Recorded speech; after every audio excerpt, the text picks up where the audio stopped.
With the opening of Aquaman 2 looking like it's going to be a complete disaster, a lot of blame is being thrown at Amber Heard. I'm not here to defend Amber Heard, but I am here to try to set the facts straight and explain why Amber Heard is not the reason that Aquaman 2 is tanking at box office predictions and analytics.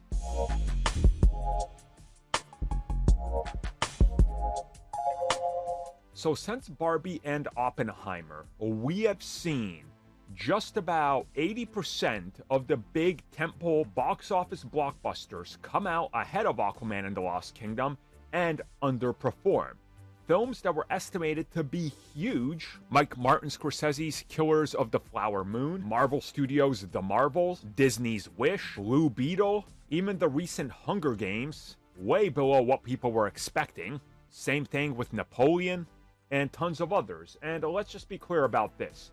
Yes, Amber Heard is a factor in why Aquaman 2 is not doing as good, but she's not the only one to blame, and it's not entirely on her, because a lot of people, as we've seen with the DC brand, have lost interest. And we saw interest peak with Black Adam.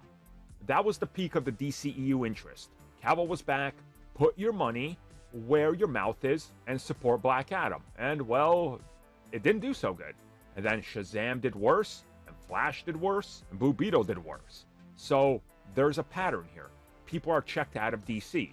Marvel, on the other hand, they've had hits and misses this year. So they're kind of in the middle, shuffling around. But looking at the bigger problem with the DCEU and Aquaman 2 being the final film in the series, one, people know this. Two, the Amber Heard situation is bad, yes. And yeah, people don't like her, they're not going to see her, but she's not at the front of any marketing or anything. And if you're the average person, you have no idea that she's not even in this. Or if you do, you might not know about the whole Johnny Depp situation. Remember, internet versus casual, completely different. But there's also the perception of the DC brand. You don't care, it's ending, we know it's ending. The regular person hasn't cared. Since Justice League, it's been going straight downhill, and they've shown no interest for these characters. On top of this, like every other film in recent memory, the marketing, the actors being sent out there to do interviews and all that, lackluster. So it's all kind of compounding this one, well, example of why everything circling this film is kind of, well, circling the toilet, if you will. There's nothing here. There's never been less excitement for DC content ever.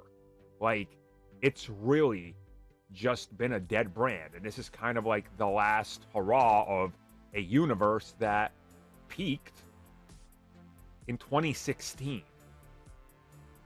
Think about that for a second.